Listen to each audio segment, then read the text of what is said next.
Sunday, right here on twitch.tv/Echoplex Media. It's the Plex.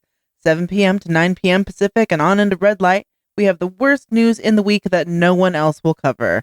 The Plex has it all. Conspiracy, right-wing nut jobs, Christian extremism, and Madison Star Moon. Tune in every Sunday at 7 p.m. Pacific at twitch.tv/Echoplex Media and find our full schedule at echoplexmedia.com. Disregard females and acquire currency. I'm white and I've got everything I need.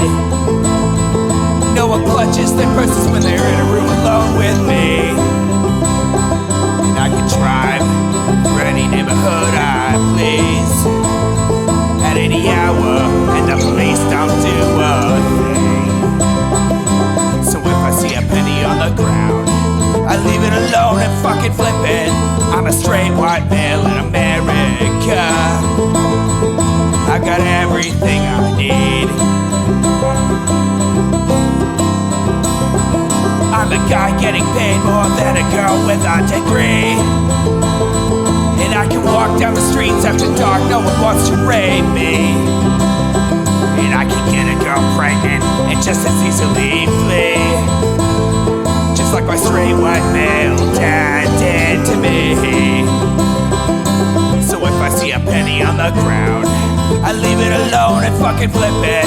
I'm a straight white male in America. I've got all the luck I need. I've got a pile of broken mirrors and I'm walking under ladders and I'm spilling tons of salt, but to me that doesn't matter, cause my skin and my gender and my orientation are the best things to have if you live in this nation. I recommend it highly.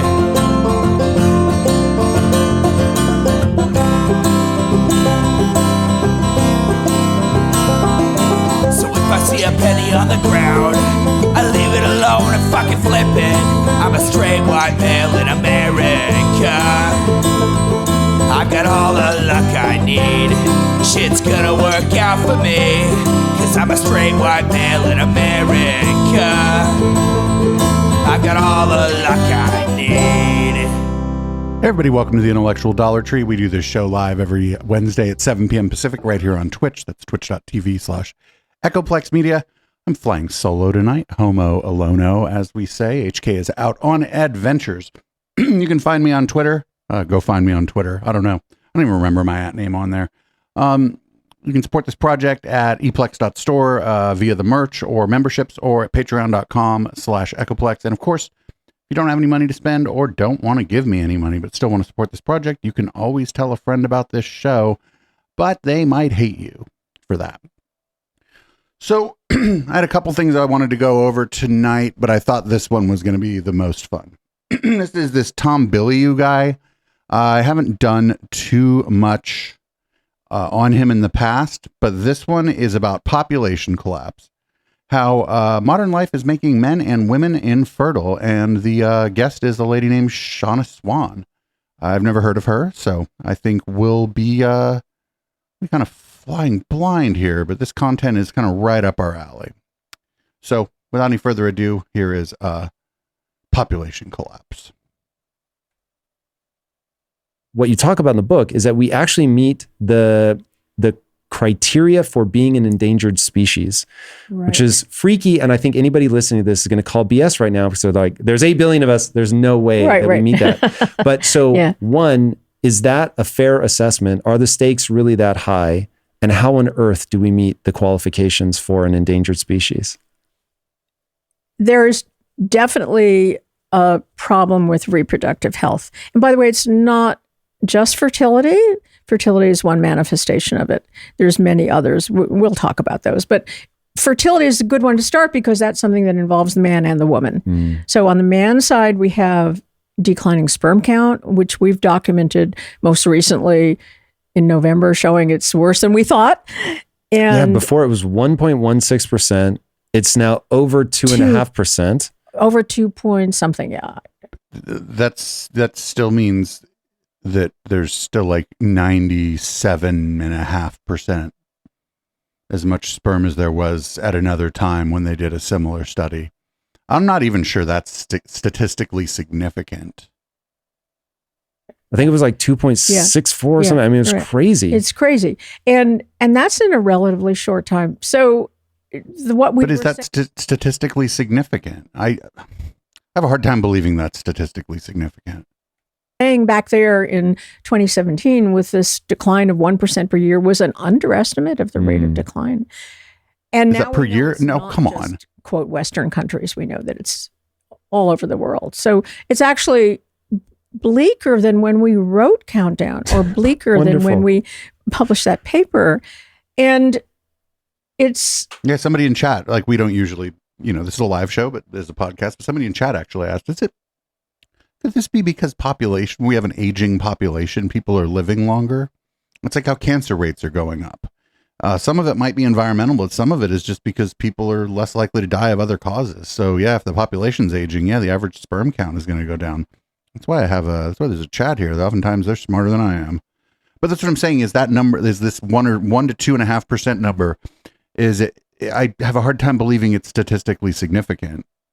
I don't want to leave out the female side of this, right? So we have more, the rate of miscarriage is going up, and the rate of PCOS, polycystic ovarian syndrome, is going up. Of course, women's infertility is part of couple infertility. So it's kind of a bleak picture. But the interesting thing to me is that the rate of change, the rate of decline, the rate of problems is all about the same. It's something over 1% per year. So, many people think, well, 1%, that's not so bad. 1%. I thought the rate of decline doubled. One of the questions I was going to ask you. That was sperm count. But I'm putting this in a bigger context. Reproductive function, including all of those reproductive outcomes. And you don't think we're going to start to see that number? I don't see how men's fertility could be going, or sperm count could be diving at 2.5% more than 2.5%. Calling 2.5% a dive that's a choice. This is crazy. I can already tell this is going to be fucking crazy. Right. Year over year. Yeah. And this not become a larger fertility problem where we break that 1%. Do you think I'm crazy on that? That's likely, but I'm cautious. I'm actually optimistic. Is that what you mean? No, it doesn't mean I'm optimistic. It means that before I say that everything is worse, I have to go into each of those trends and look at them individually. But I did that for fertility, for PCOS, for miscarriage, for testosterone. By the way, that's a really big one we should talk about. But testosterone testosterone is not correlated with fertility. All declining at least 1% per year. And that I can safely... Year over year. I mean, that compounds. So... No. It does. When it's 1%, it does the opposite of compounding.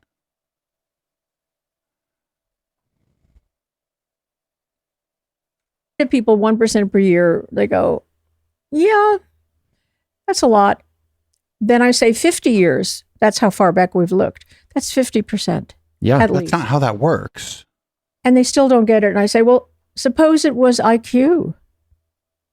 Suppose I told you that IQ had dropped 50%. But I don't care about the results of IQ tests. Yeah, this one's going to be wild, everybody. I'm probably going to fucking throw shit during this. If like you see the camera, like, and the stream ends, it's because I threw something at the fucking camera. I mean, that would be... I'm already scandalized, though, that people aren't, their eyebrows reaching the back of their head when they hear the stat that we've dropped 50% since we started recording this. That's pretty startling. And so to orient people a little bit, so I'm a bit of a Japanophile. I'm absolutely obsessed with Tokyo. It's my favorite place on earth. Oh, this guy. Oh, you don't say.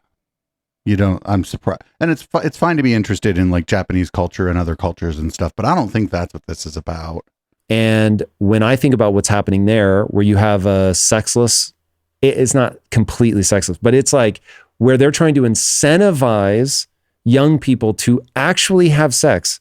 Like that's so absurd to me growing up in the 80s, where it was like everyone was telling you not to have sex. Oh my God. Like I was telling you before we started rolling, my whole life has been about a level of paranoia. I have been terrified my entire life that I would get somebody pregnant. that I didn't want to get pregnant. Yeah. And so now to think that governments are having to get involved to get people to have sex seems crazy, but is true. The data reflects it.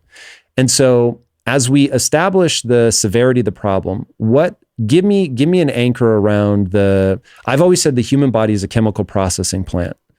And I get some side eye from people when they hear me say that, because I'm often saying it in a religious context of why I believe the way that I believe. Help me understand though, because this does the warning that comes out loud and clear in your book is tied to the fact that we are now processing through our bodies chemicals that we shouldn't be processing. I love that. I think that's a really great way to put it. I think the body is much more than a chemical processing plant, and I'm sure you do too. I don't know that I do.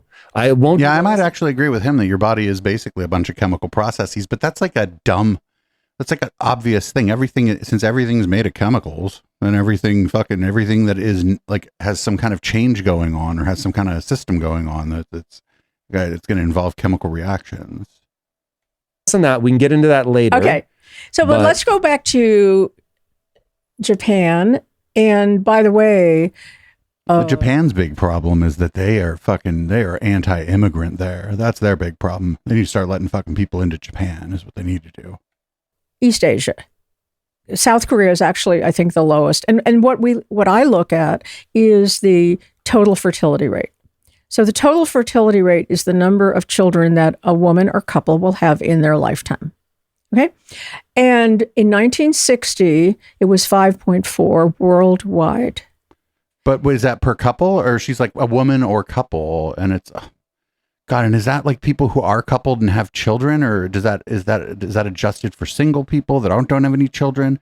Like, what does that number mean? Like, and that dropped to 2.6 and this is number of kids that people will have. Number of kids, and that includes everywhere. From Japan to sub-Saharan Africa, which has very high fertility. But it's not. They're like conflating. This is stupid. The conflation of the rate of reproduction, like of actual reproduction, with a person's like physical fertility. Those aren't the same thing. Like gay people we're not infertile because we're gay. We're just gay. Dropped in 50% in 50 years, basically. Same as sperm count. Is that an accident? I don't think so. But when you say it's dropping 1%, okay, so I hate to do all kinds of math with you, right? So let's drop 10% every time. So you start with 100. You drop 10% off of that. Now you're at 90%. You drop 10% of that. Now you're at 81%. You drop 10% off of that. Now I'm going to have to start doing math. You're pulling 8.1% off of 81. So you're at like 70, 73, 72.9, something like that. And then you pull 10% off of that. So dropping 1%, 50 years in a row, you don't actually lose 50% because you're taking 1% of a lower number every year. So where are we? 2.1, 2 children per couple, and a little more because there are some losses, right? So 2.1, the species replaces itself. Globally, that's the average we have to maintain. Right. And in countries that are below that, and I think South Korea is now at 0.89. Whoa. And Japan is, I think, just about 1. haven't looked. These change quite rapidly. Okay, hold on. That's per couple? Yeah. So you have again. I have to. Is this like the population divided by 2, and then divided by the number of babies, or are they like getting actual numbers of active couples who are fucking? Like, I don't know, like, they're not explaining this. That the point of this isn't to inform, right? The point of this is going to end up with some weird eugenic shit, right? This has to go into some fucking weird eugenics place. Couples in Japan that every time they get together, basically you now have the population because they're only going to replace, there's 2 of them replacing with 1. Right. And in South Korea, it's less than 1. Yes. Those are terrifying numbers. Like, to give people an understanding, that is guaranteed economic collapse. Yes. Unless you have migrants come in. But Yes. the problem is, if this is a global trend, there's Right. nowhere to grab migrants from. Somewhere, wherever you. Yeah, nobody wants to. Yeah, there's no migrants anywhere, you dumb fuck. She just said that there was a place. She just mentioned sub-Saharan Africa, which also dog whistle. Anytime anybody brings up sub-Saharan Africa and birth rate, you're like, uh-oh. I'm getting pretty close to that great replacement son here, aren't we? Flying awful close to that. Yeah, there are, but the fucking Japan, like, specifically and notoriously is like a pretty racist country. There's not a lot of immigration going to Japan. Then they're going to be the ones that collapse. Right. I just want to say that again. This is guaranteed population collapse. Yes. It's not a maybe population Right. collapse. Wow. Okay. Right. And so just, you said this was economic catastrophe. Let me point out, and I'm sure you know this, about the pyramid, population pyramid, right? So everybody knows the pyramid, and the top of it is old people, and the bottom of it is young people. And this is the way it was in 1960, right? And gradually what's happened is that this part has grown and this part has shrunk. Old people are living longer and we're having fewer kids. You get top heavy real fast. Exactly. And the people in the middle take care of those people and those people.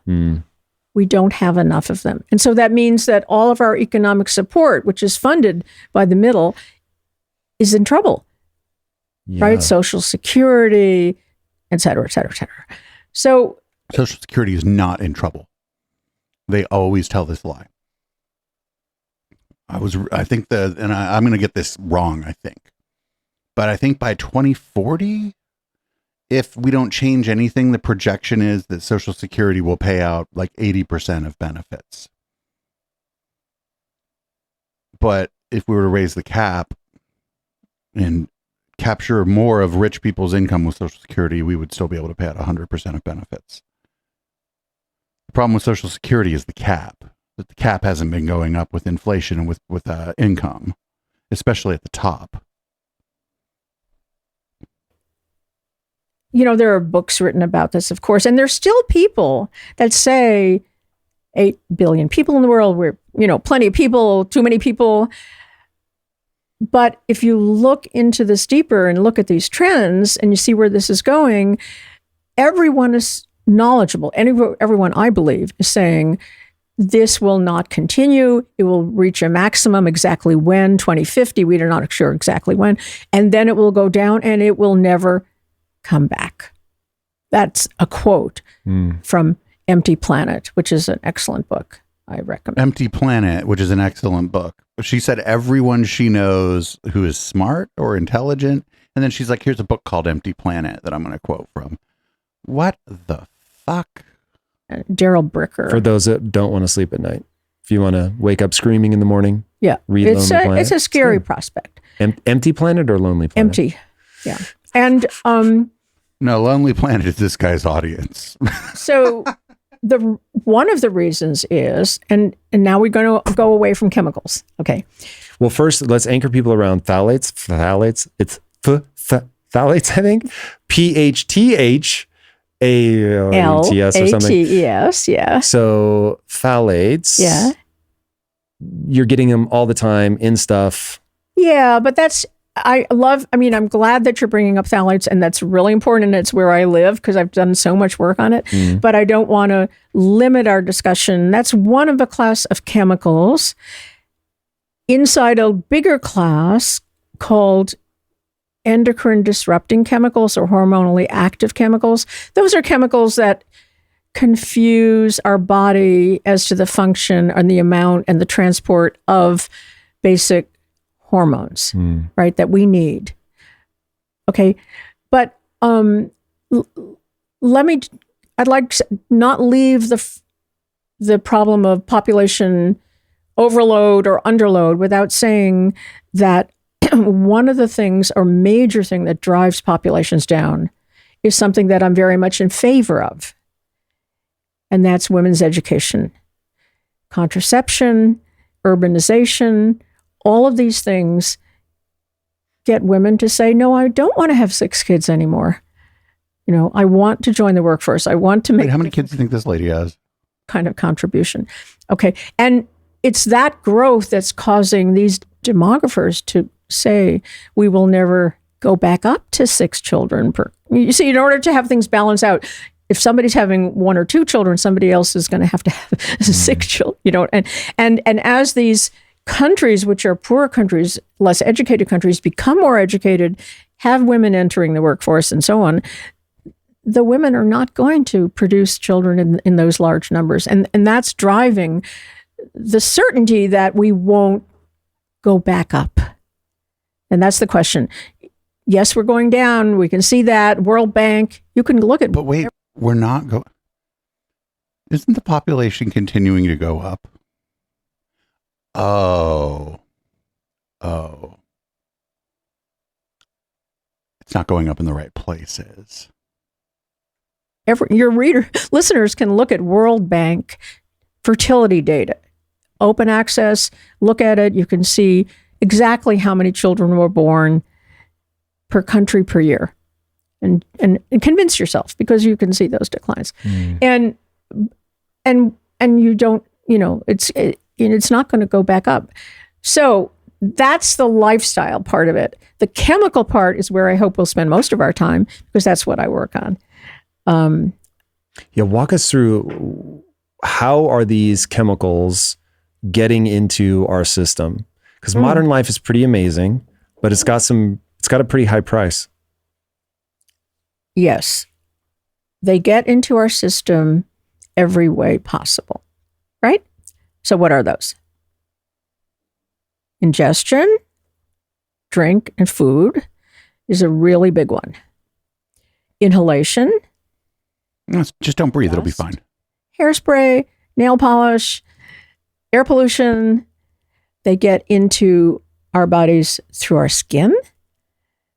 So chemicals in personal care products and makeup, just absorbing as we walk through the day in through our skin, all of those contribute. And different ones enter in different ways, depending on where they're most prevalent, right?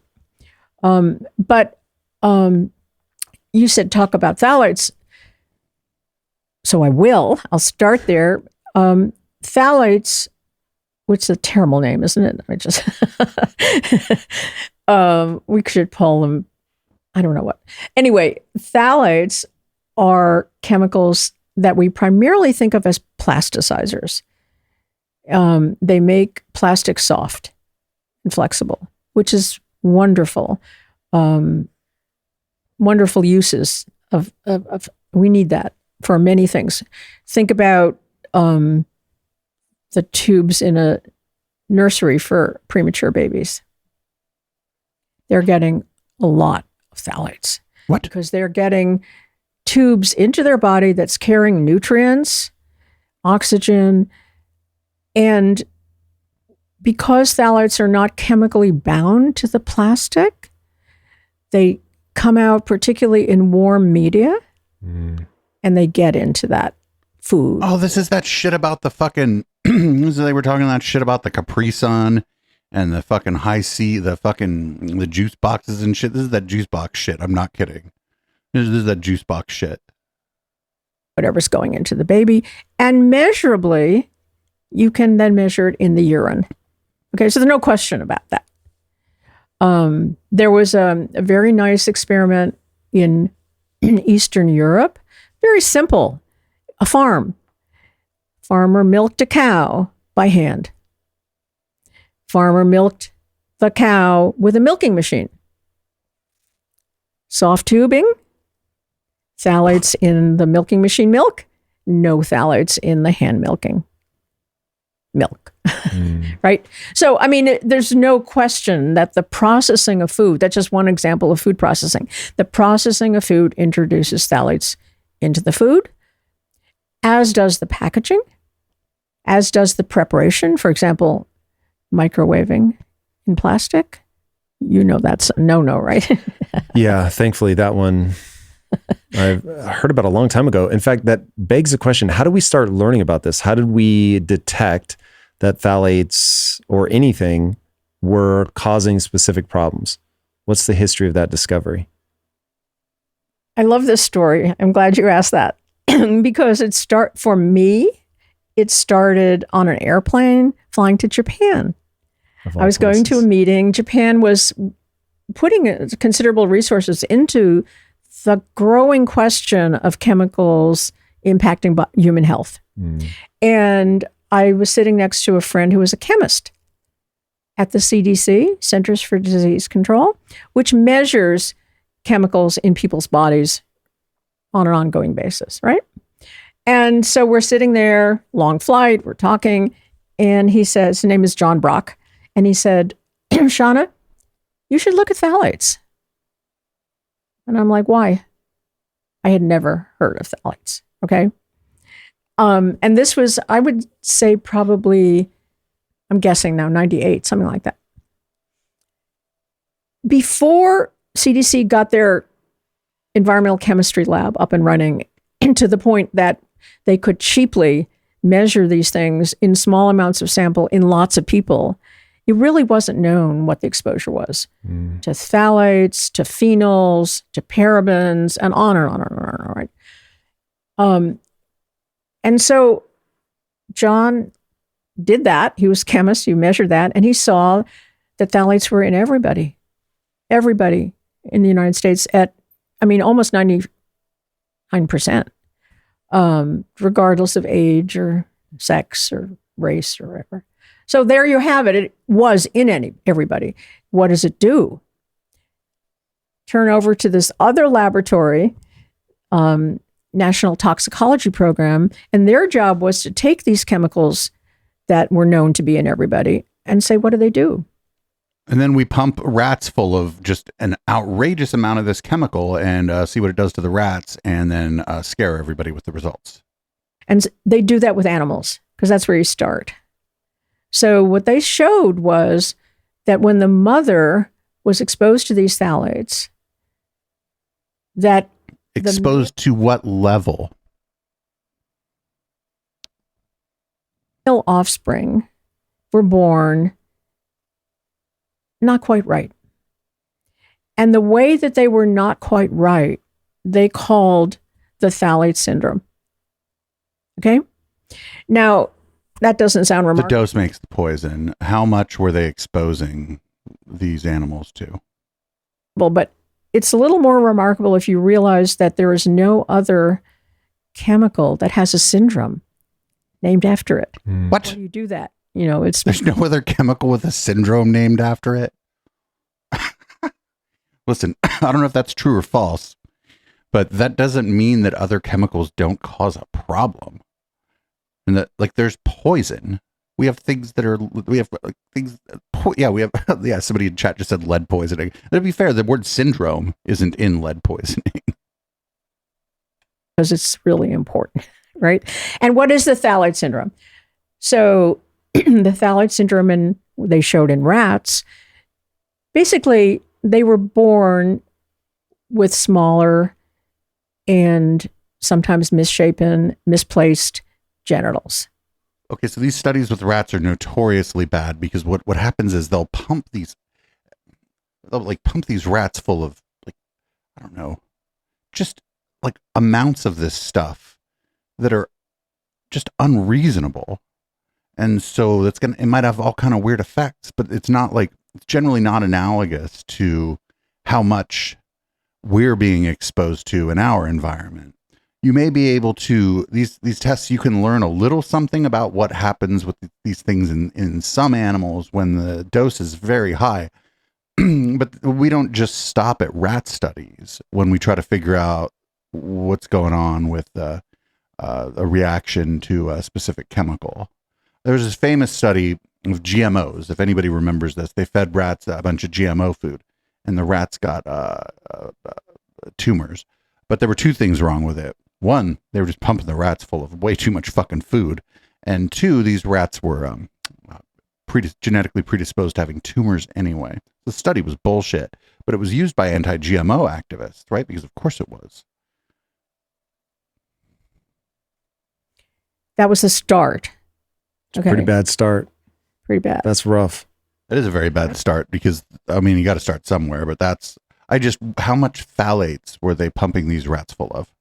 I'm curious, out of all things, why do you think that it disrupts proper sexual development and function? Oh, that's a great question. And it's one I actually can answer because okay, before I give you the answer, I'm going to paint a picture for you. So here's this little. Oh, it'd be great if she actually busted out a canvas and went Bob Ross on us for like half an hour. Rodent or person in utero. Well, no, but that's the rodent or the person in utero. This is just. I haven't seen these studies, but I guarantee you they're pumping these rats full of just an absolute ton of this shit. Very primitive, just maybe a few cells. And at that point, the genital tract is the same in males and females. Okay? It's just a ridge, genital ridge, it's called. Okay. Then at some point, and we know exactly when this is in a rat or a mouse, it's about day 18 of gestation, the testes start to develop and make testosterone. Okay? And that testosterone, in the case of a genetic male, will be sent to the genital ridge and pass the message on that the genital ridge should start developing in a male typical manner. Are you with me? Yep. So that means that little pup will start to develop, all kinds of organs that are male typical and as they grow.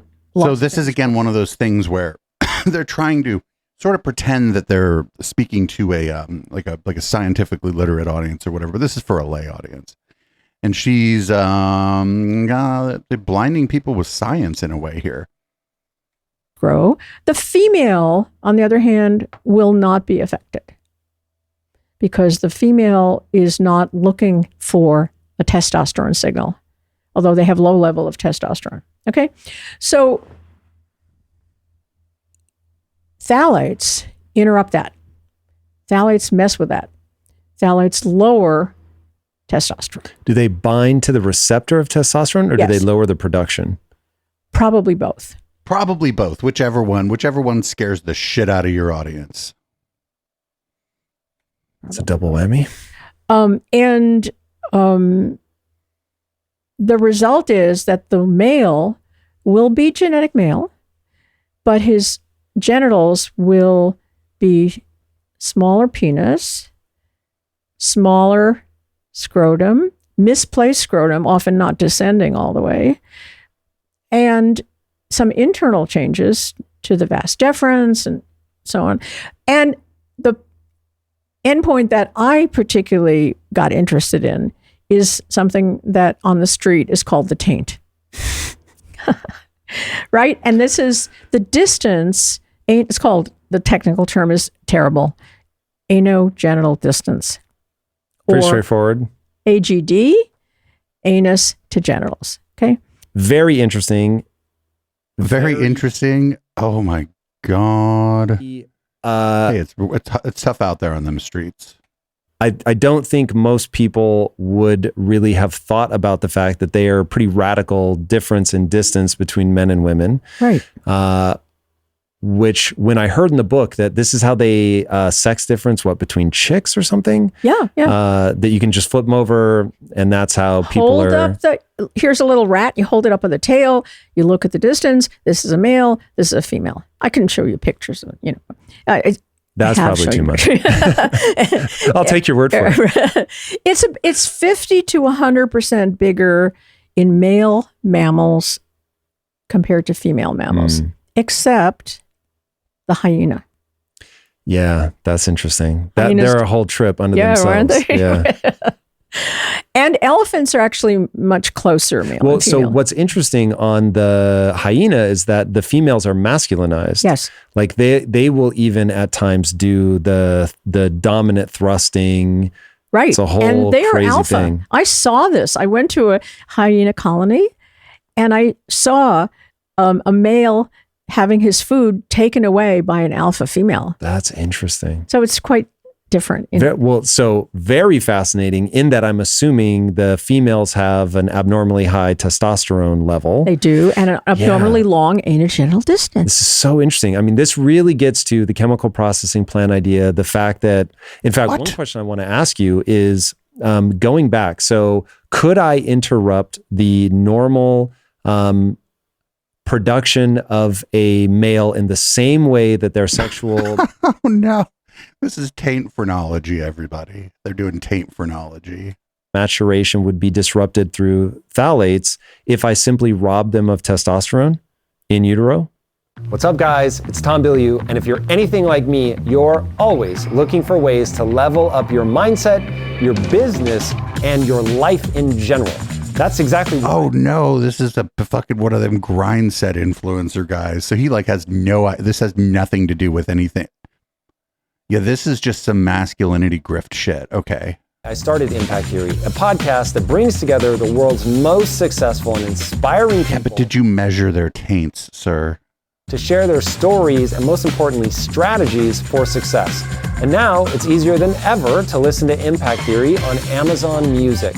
Whether you're on the go or chilling at home, you can simply open up the Amazon Music app and search for Impact Theory with Tom Bilyeu to start listening right away. If you really want to take things to the next level, just ask Alexa. Hey Alexa, play Impact Theory with Tom Bilyeu on Amazon Music. Now playing Impact Theory with Tom Bilyeu on Amazon Music. Alexa's like, no, I heard that weird shit you were talking about with the taint, and we're not. Sorry. You're instantly plugged into the latest and greatest conversations on mindset, health, finances, and entrepreneurship. Get inspired, get motivated, and be legendary with Impact Theory on Amazon Music. Let's do this.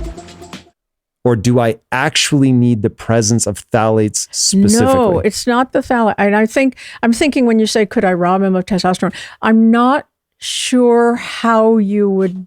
Tom Bilyeu, Put testosterone an thief. Anti-androgen in there. So sure, I'm just as a thought experiment. Yeah, no, I'm thinking with you. So something that increases androgen is a pro-androgen, and something that decreases is an anti-androgen. Yep. So, and there are many chemicals that do both of these things. And in experimental settings, you can do both. So, and manipulate lots of things through this very potent hormone, testosterone, which is needed for not only the genitals, but the brain, by the way. We can talk about that. So, the masculinization process of a genetic male is under the many things, but playing an important role is the testosterone. Yeah. So you can definitely mess with that. And by the way, the females, well, I haven't told you our results in humans, so we won't go there yet, but I will just tell you, having too much testosterone in the female will cause her to have an abnormally long anogenital distance. Man, she is really fucking, she's really up on this fucking tape phrenology. These predictions are accurate. Okay. So if robbing the genetically male... You know what? Any of the episode names that I'm thinking about this for the podcast are probably going to violate the terms of service of Spotify and Apple Podcasts. Infant in utero of testosterone gives them an abnormally short genital to anal distance and a smaller penis. My gut... Yeah, can somebody in chat look up Shauna Swan? That's Shanna Swan. Think then is if I reversed it and I gave a increased amount, a pro-androgen at just the right moment, because I know timing has a lot to do with this, but if I gave that at just the right moment, could I bless that child with a penis he would have to carry around in a wheelbarrow? That's the question for all the dads out there wondering if they can hop up their son. I am now kind of speaking out of school because I don't know any such experiments. It does make that prediction, though. Do you think that's a reasonable prediction? There's also something wrong with this guy's video switcher. Do you see it every time they switch camera angles? Unless they're doing that on purpose. So I think there's probably... So the female is sensitive to an excess of testosterone because she is not expecting much. So if you then give that female much more testosterone than she's expecting, then she will exhibit a longer AGD. She doesn't have the. Will she get an enlarged clitoris? I don't know. But I would. That's a wonderful question, Interesting. and These that's something feel we could like look at. the right hypotheses Yeah, no, for me it does. It because seems like a reasonable hypothesis. one thing you talk Yeah. about in the book, and one Yeah. thing that I think everybody that hears this finds utterly fascinating, is that female is the default gender. So we all start there, and were it not for obviously the presence of the Y chromosome, but then also the increase in testosterone at a certain period of time, it's like we all start female, and you have to be coaxed out of that essentially. Exactly. Out of that state. And so if the penile tissue is basically a clitoris fully developed into a masculine form, then one would imagine that if the body's getting a mixed signal of like, okay, you have XX, so this is never going to become a penis, but you have so much testosterone signaling at this point. Now I'm getting confused. I'm extending the AGD.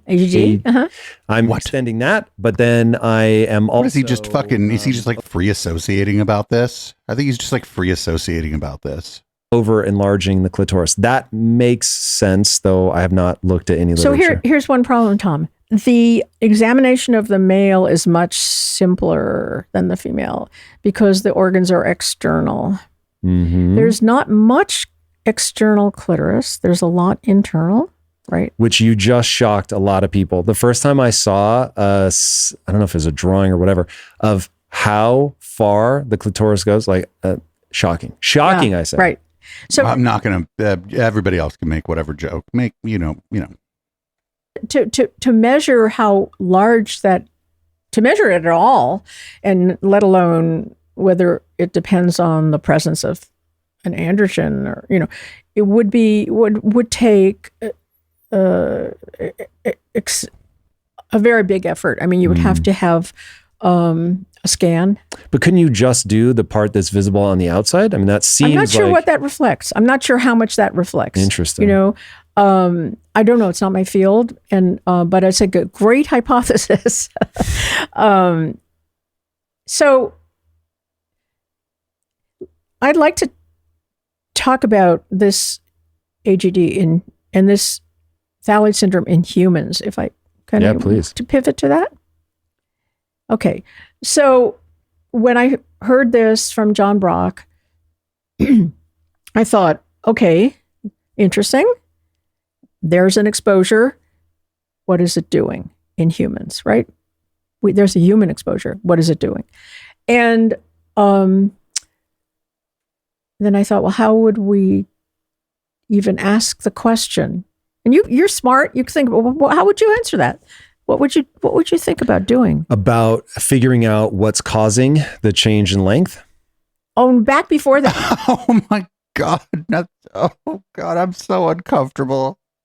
I'm so uncomfortable right now. Everybody hold hands. This is uncomfortable. The question is, I think, do humans have a phthalate syndrome? I see. Because that was unknown. It was never heard of. You would have to back into it with if you understand the mechanism of action, this is why I was saying, does it block the receptors or does it reduce the amount of androgen being produced? That would be one way that you could get into that.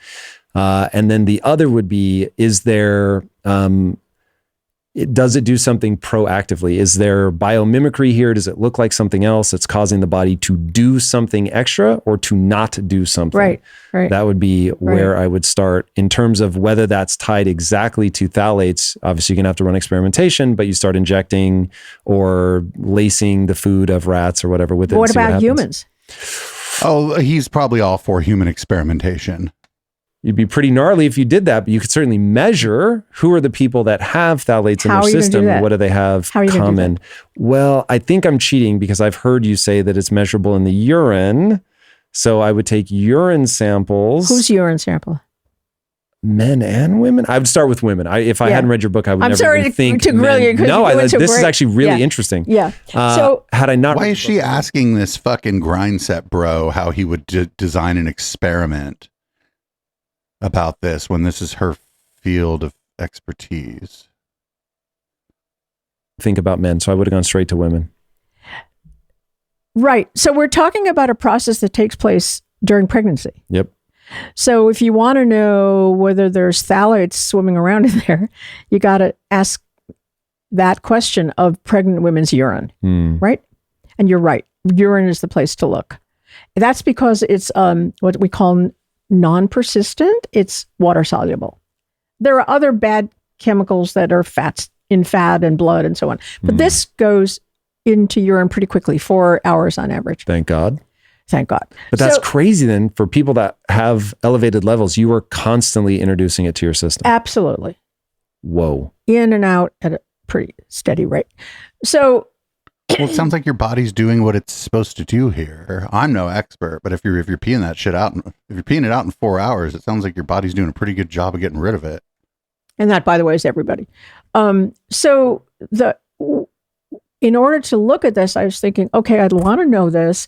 I want to have phthalate levels in pregnant women. Okay, what do I need for that?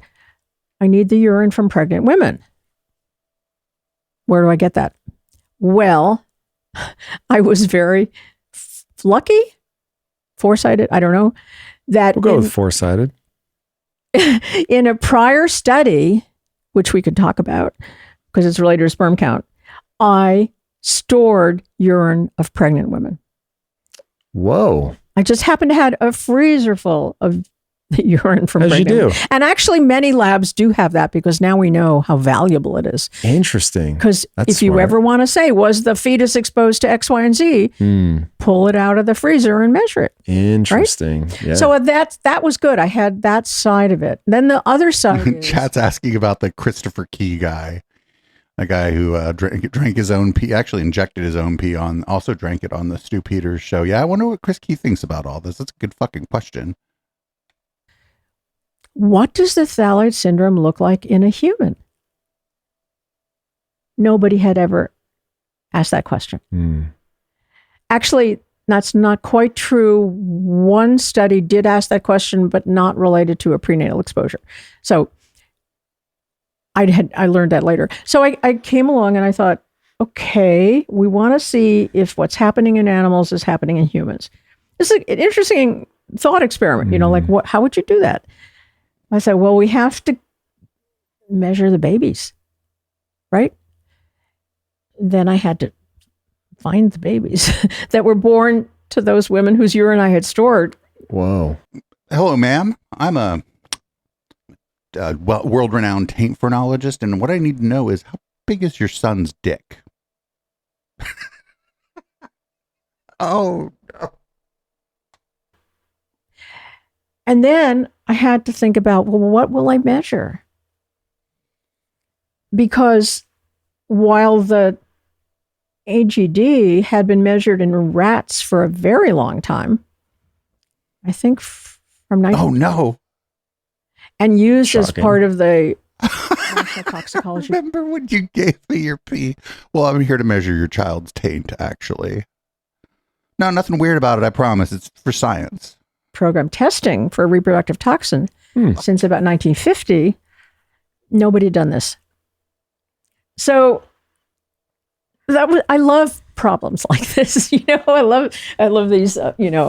So I got together with my colleagues and I said, well, what should we look for?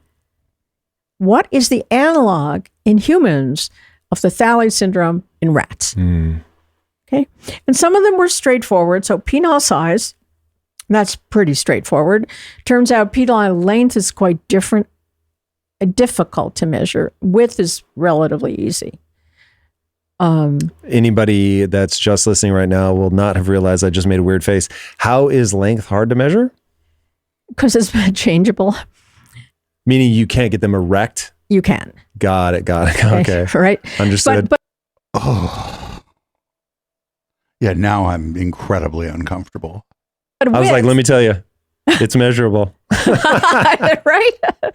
But width is a fixed, you can measure pretty reliably. So we could do that. No, wait, for the same reason, that seems like it should be It's hard much less, to measure. It's much less changeable. What? Yeah, the width is much From less. erect to limp? That can't- seems shocking. You're saying that most people are roughly the same width when they're There's much less unaroused. difference in the width than the length. Let's That put is it like fascinating. that. Right. Okay. So that's what we could do. So we actually did measure length also, and many studies do measure length. There's been a recent study on penile length that just came out. We can talk about it if you want, but Tell me more. but The study is that everyone lies about it. yeah, so we had that. Descent of the testicles is measurable, a little difficult to quantify, and because sometimes they hide in the abdomen and you have to bring them down and try to see Terror how far. or really cold weather, Yeah, all gone. right. This is making my testicles hide in my abdomen. I don't know about you guys. So we decided that would be an interesting endpoint. But the key thing was AGD, anus genital distance. How do we do that in humans?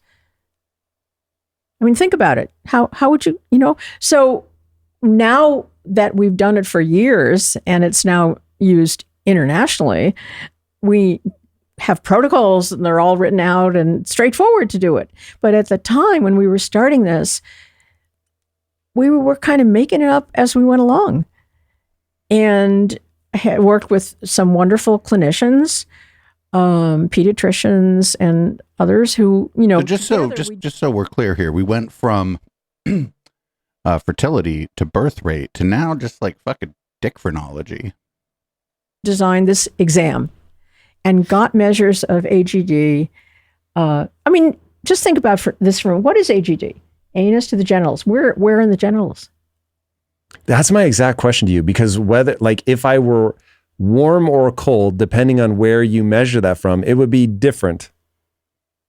Actually, not so much. What really makes a difference is the landmark. So do you start at the anus, that's easy. I never thought I'd be having this conversation, by the way. This is fascinating. I never thought we'd be watching this conversation. This is not fascinating. But where do you end? What is the genital side of this? That's Anus what I'm saying. Like right? the- Okay. So it turned out we ended up doing two.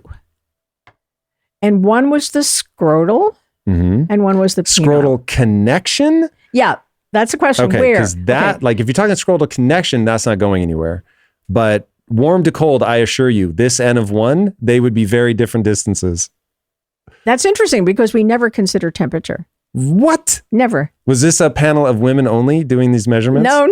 Because a guy would instantly be like, "Hey, But these I'm are gonna need you to warm it up babies. in here." These are babies in a hospital. Okay, that's that are measuring. very different. Yeah. Very different. Yeah. Does that count for adults? We don't do measurements on adults. We do adults. But let me Okay. finish the babies. All right. So the question is, where is the end of that measurement? So you have a calipers. That's what Yep. you use. You use it. You use calipers. You don't fucking say. I can't believe this. We actually got the word calipers in this. Actually, I can totally believe that. Calipers. You open the calipers. One end you put on the. I should have brought my doll. I have a doll to demonstrate this. Oh no, I'm so glad you didn't bring the doll. I'm so glad you didn't bring the doll. Is everybody? Even if you're listening to this, like on a podcast, you're probably also glad that she didn't bring the doll. That is amazing. I need to know how that story went. I'm going to need you to make me a doll, but I have specific requirements. Do not give this man whatever doll this is.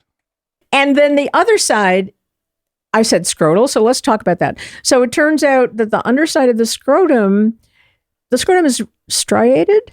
You know that the tissue is different. Okay. Very, very intimately, yes. So there's a point at which that tissue changes from smooth to striated. That's the point you want to go to. Okay? Interesting. Okay, so wouldn't you just measure from your abdomen, from the other side, from the top side? From like, anyway, I'm not getting into it. This is that if I was going to do such a thing, I would just measure from the top. Put a ruler. Never mind. Forget it. I'm not, forget I said that. Please stay. Saying, okay. With your other side of your caliper. Alternatively, you can go all the way up to the insertion of the penis. That's the anterior, the part closest to your head. Where does it enter your body? That's not so clear cut.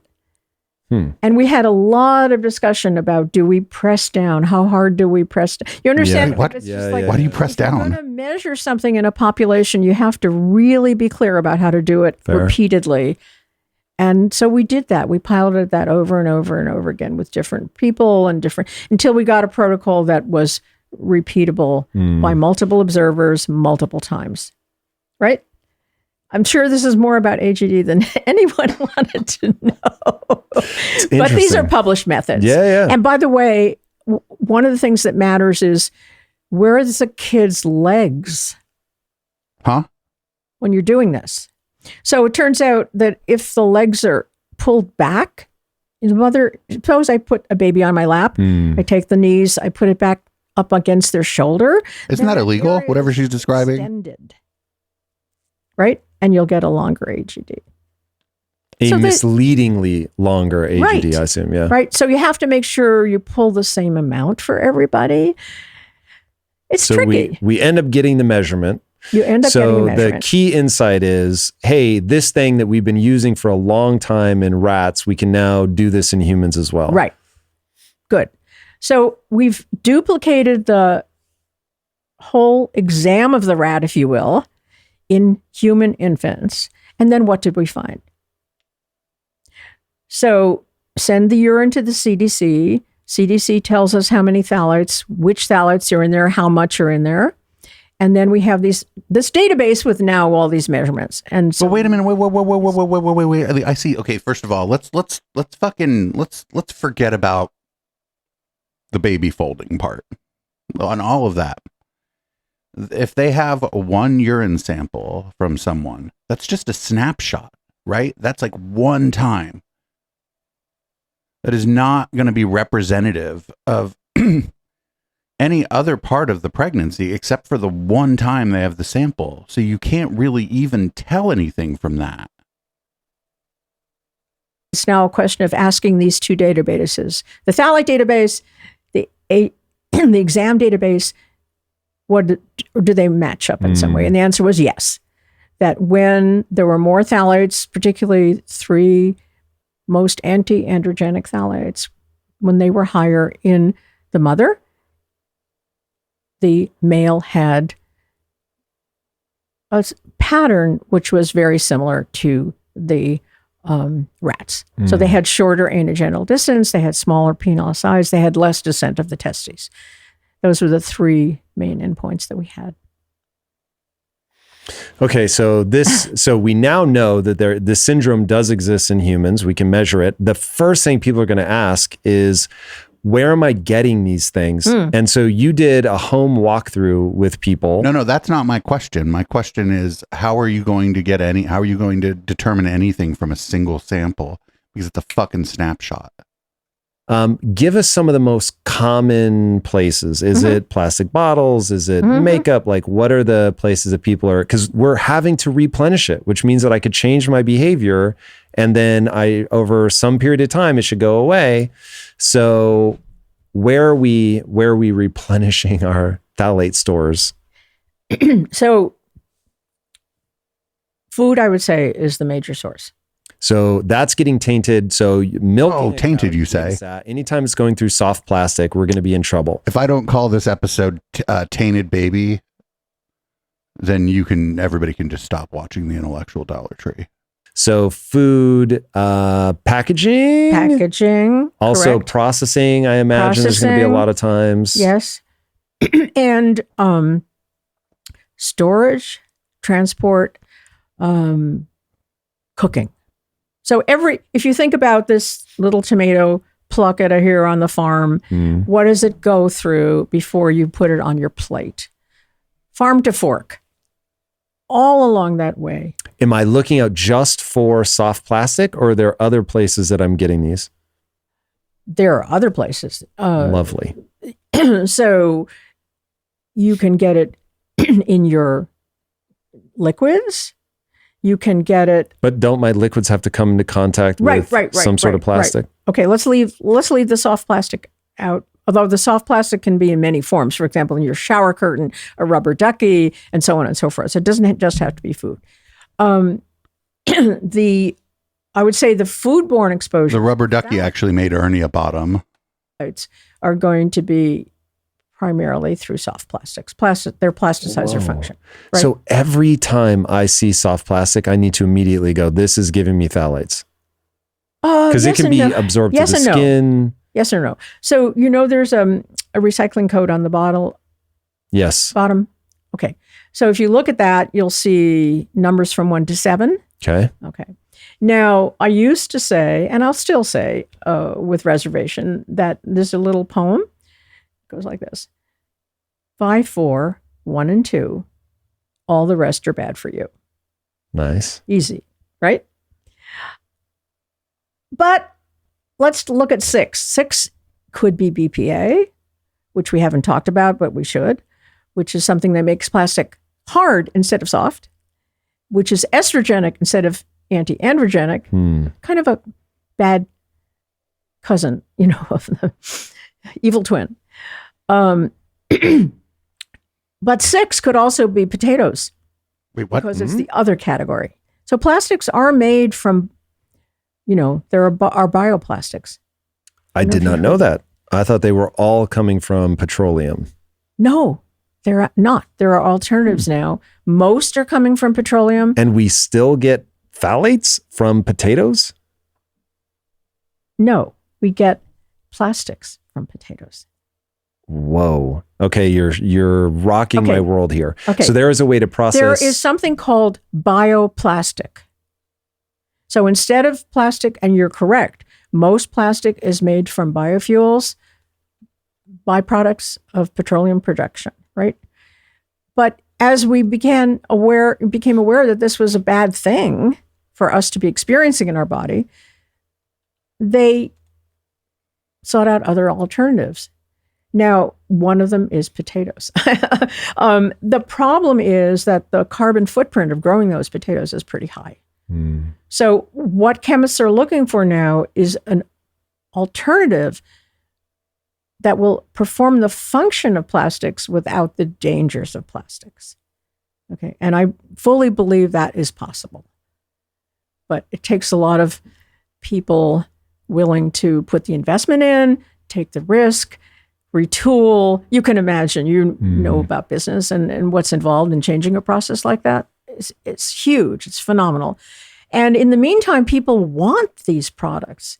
Now, I don't think people really would be unhappy if their plastic bottle or container and so on was made from a bioplastic instead of a petrochemical plastic. People are not seeking that out. They want the container. So I think you can satisfy people's needs and demands through safer plastics, but that's slow and expensive to bring on board. Okay. So you asked me, is it just soft plastic? So let's leave that aside for a minute and go to another route of exposure. And another major route of exposure is any personal care products. What? That can be another route of exposure.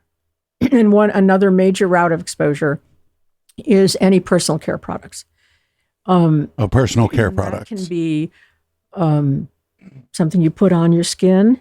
And why would that contain phthalates? It's because the phthalates help absorption. So they're kind of magical in a way. They do all these things, right?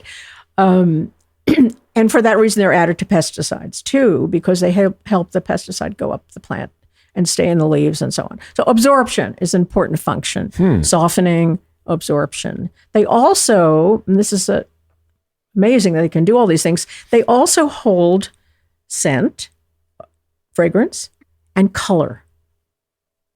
And so it's not a big leap to think about why they're used in cosmetics. And while they're used in fragrance products like nice smelling laundry soap and air fresheners you plug in and that little pine cone you hang in your car, they're all emitting these chemicals. It's crazy.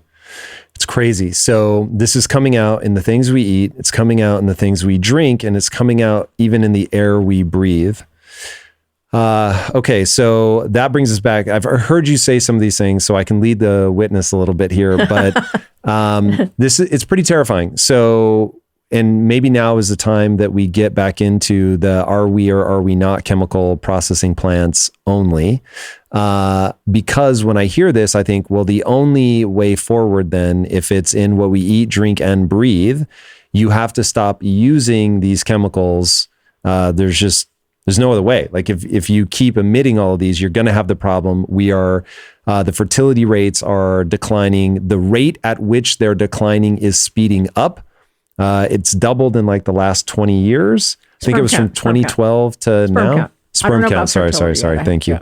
In fact, you were very clear. Sperm count has the rate at which it's declining is very high. And at the beginning, you said that we're still holding steady at a 1% rate. And then I said, well, doesn't it predict that that's going to go higher? And then later, you said that our sperm count has dropped by 50% and fertility rate has dropped by almost the exact same amount. Is that a coincidence? Which then I was thinking in my head, that's exactly what I'm saying. Like if the rate of sperm count is dropping at an ever increasing rate and the rate at which it's declining is speeding up, I think that ultimately is going to have to echo back to the overall fertility rate, or there's something. I guess the only thing is if they're artificially, there's an acronym for this, but artificially assisted fertility, whatever that is. ART. ART. Mm-hmm. So is that why we have a break between the exact drop in? I think so. So assisted ART, which is assisted reproductive technology, refers to all of the different ways that medicine can help you get pregnant, from hormones to actually, putting a sperm inside an egg and putting it in the body. And that has been increasing rapidly, the use of ART and the number of... the increase in that might be that the technology is better and more people can use it. It might be aging population and older people wanting to have kids, like people wanting to have kids in an older age, because sometimes your body just isn't going to be capable of having kids as you age, but you want to have them anyway. The increase of the use of this isn't necessarily directly tied to this, what they are saying is a dramatic decrease in sperm count.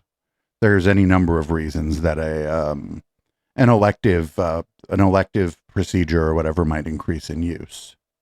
Options has increased.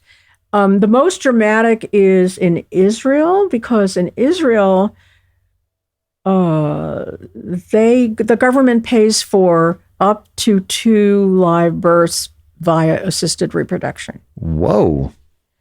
And, this is very expensive. Where's their birth rate at? It's one of the few that has not dropped. I mean, it sounds like they're going pretty hard to make sure it doesn't. Yeah, I want to say 3.3, but don't hold me to that, because so that's interesting, but for most people, assisted reproduction is something they want to avoid if at all possible.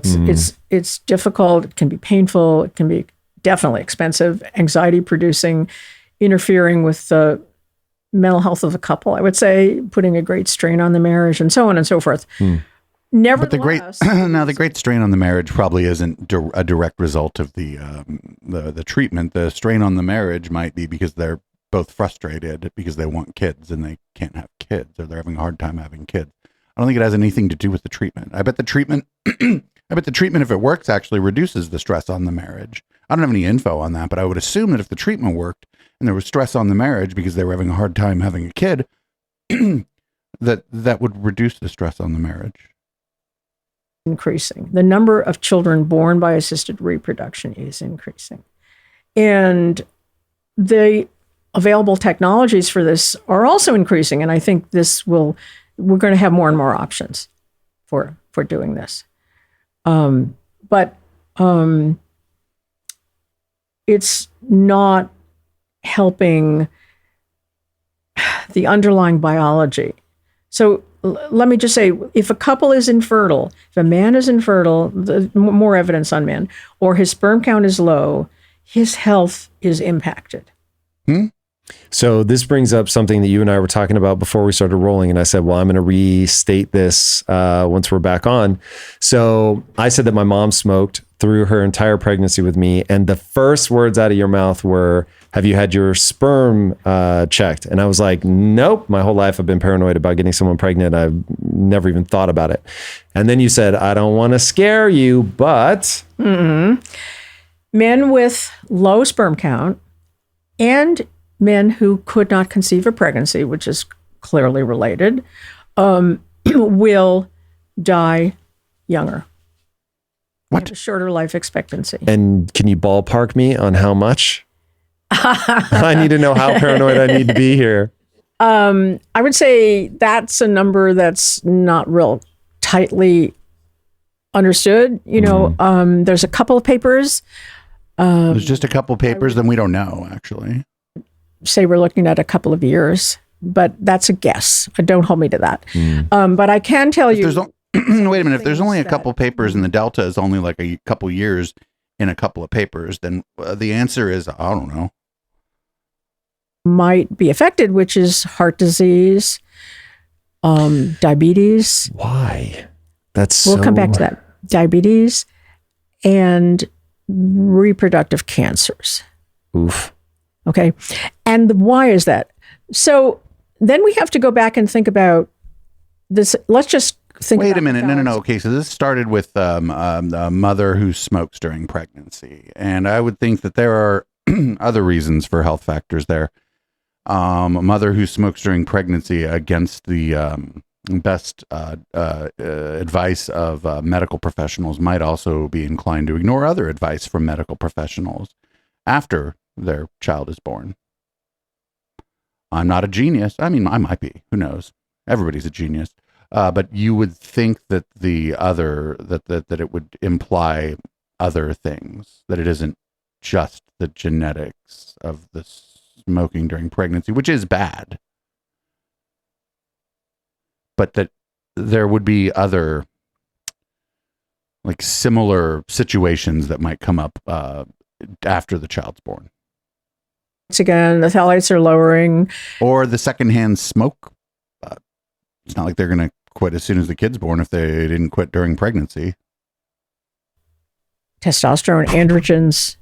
And then you might ask, okay, what else in the body depends on adequate androgen, right? And the first thing that jumps out is the brain. And we can talk about that if you want. But every system in the body requires a healthy balance of these hormones. So I'm not a cardiologist and I can't speak to the hormonal influences on cardiac function and cardiac disease, but I know certainly that they affect metabolic function. And that's related to the risk of diabetes and so on. So if you're disturbing the system in very early development, when there's just a few cells, and they're rapidly dividing, they're getting these messages, their normal, development is altered by the alteration of these hormones. And that is going to be a systemic-wide alteration. So it's not surprising to me at all. It's not that your sperm count is low and then you have more X, Y, and Z disease. It's that from the get-go, you had an interruption of normal development, which had impacts on your entire body. The sperm count is a little window into that because one of the things, it's certainly not the only thing, but one of the things that sperm count indicates is that there was an alteration in hormonal function and that it will affect, your later health. So I recommend to men, but men know too little about their reproductive health anyway. Women go to the OB/GYN every year, right? They get a pap smear, they get checked, everything gets checked, their breasts get checked, which is great. And men,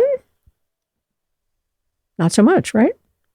You don't get your reproductive. You get the boys out and they give them a juggle, but I'm certainly not making a sperm deposit. So, that's interesting. Yeah, Oh, Okay, dear. so I'm grappling emotionally with the fact that this is a leading indicator of a potential problem. Yeah, I need to get it checked. The other thing about the male, Where do you go to get it checked, though? like Like my doctor's never said, "Hey, would you like to drop one off?" You can say to your doctor, "I want to get my sperm count tested." Got it. There are a couple of companies that have come out since the book, actually. But one is called Fellow, one is called Legacy. There are probably other ones, and they've made it very easy because it used to be that to get your sperm count checked, you had to go into a clinic, and you had to go through the somewhat uncomfortable process of producing a sample in a bathroom. I'm sorry. I would have that. Not uncomfortable for me. I'd be fine with that. They'd be like, "Oh, go jack off in a cup in the bathroom." I'd be like, "Got it. I'll be back in 2 minutes." All. But these companies allow you to do this at home and send the kit in, and they're reliable, and they will send you back your sperm count. If you want, I can give you. I don't want to promote any one company, but you and I can have a little conversation. Yeah. about Look, that. if you know the place to go, I'm happy to hear about it. And while I'm at it, I should say It's like 23andMe, but for your sperm. have your urine tested for lots of phthalates and phenols and so on. Interesting. Anybody can, that seems really important. right? And a company that does that is called Million Marker. And again, there are other ones. And I suspect that companies of these kinds are going to be increasing as we get more and more concerned, and technology steps in and says, okay, we can help you learn about your body in a way that may protect your health. So I think those are good things. Okay. So if I wanted to get this back on track, so it sounds like I need to be looking at, I need to be taking an endocrine approach to this. I need to figure out what my testosterone levels are. He's like, "I need to get my fucking jizz on the grind set." Check my sperm count, which I assume we're looking at amount, motility. Is there Morphology. anything else? Morphology, Shape. what it's, okay. Amazing. And let's say that one or all of those come back problematic. Is the next step just like, obviously, where is your phthalate exposure coming from? Reduce that, or like, do you have a protocol that you put people through to protocol get back on track? Oh, great. She's fucking, if she's going to fucking be like colloidal silver or some shit, we're done here. Right. We work with people that have educational programs to try to counsel people on how to, detox their house, if you will, and their lives. But what does your house look like? Like, do you have blankets? So I went on a. What does your house look like? Do you have blankets? But they were like, "Yo, you're taking a lot of toxins through more things than you can imagine, like blankets and stuff." And I was like, "Blankets?" They're like, "Yeah, because of all the the flame retardant PFAS, stuff." yeah. Mm-hmm. And so I was like, "Oh, whoa!" And he's like, "Oh, but don't worry, like you can get these blankets that are like all natural, and you don't have to worry." And so I got an all natural blanket. And I was like, "Oh, it looks amazing!" And it arrived, and it might as well be burlap. Like, it is not comfortable. Oh, so sorry. Are there comfy, like, do you have sandpaper for sheets at your house? No, and no. you brush your teeth with baking soda? No. Like, what does your house look like? I'm not a fanatic. I try to. Do you measure your phthalate levels? I have, but not recently. I don't like persist. I thought he was going to ask a completely different question, if I'm being completely honest. Measure them. And by the way, the effect of these chemicals on adults and is not really well studied. Most of what we know is effects on the fetus and What's the young your child. hypothesis, though?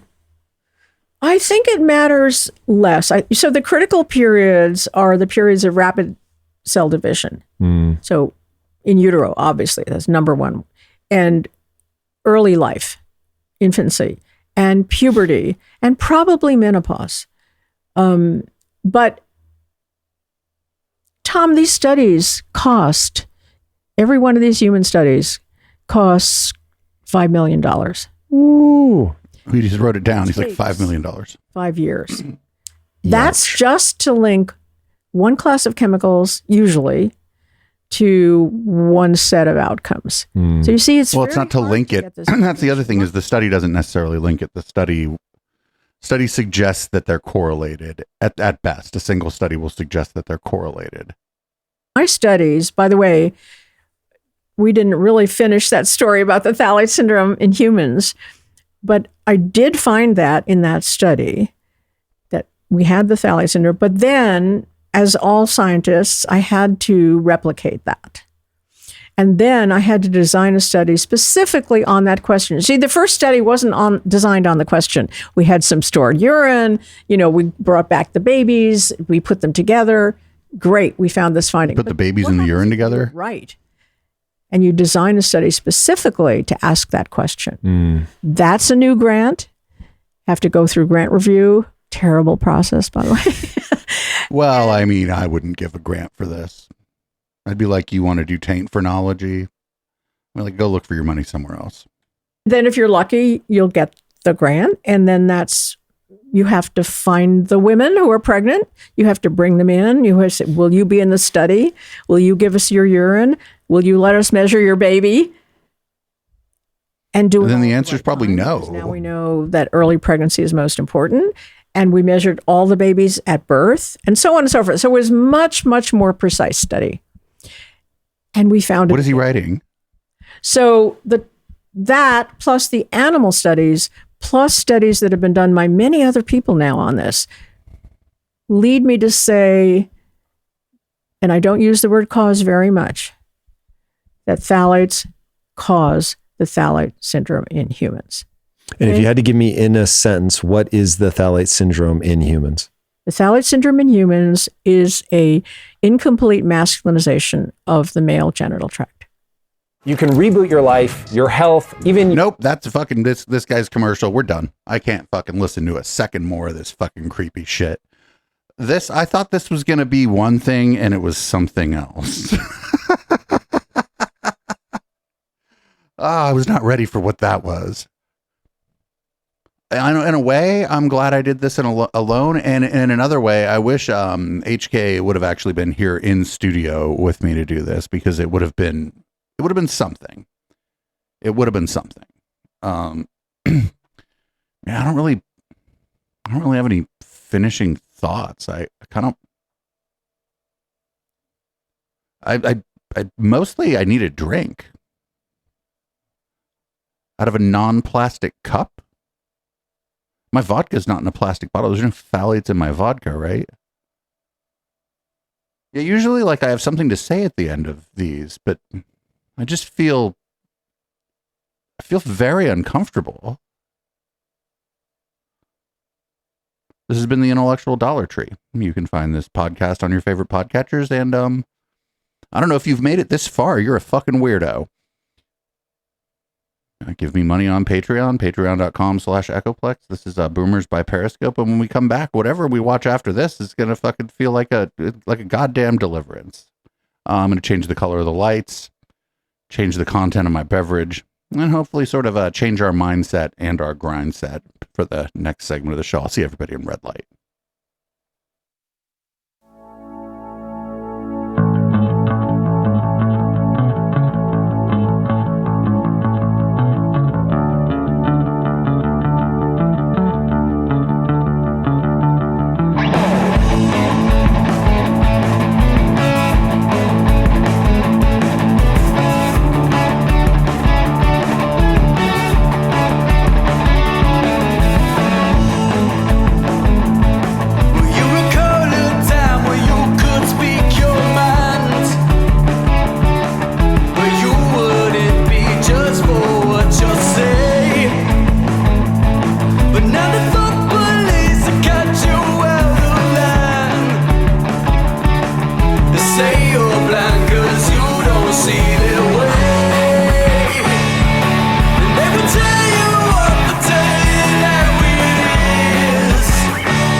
Can't get enough Echoplex and want to keep the conversation going with the hosts and community when we're not live?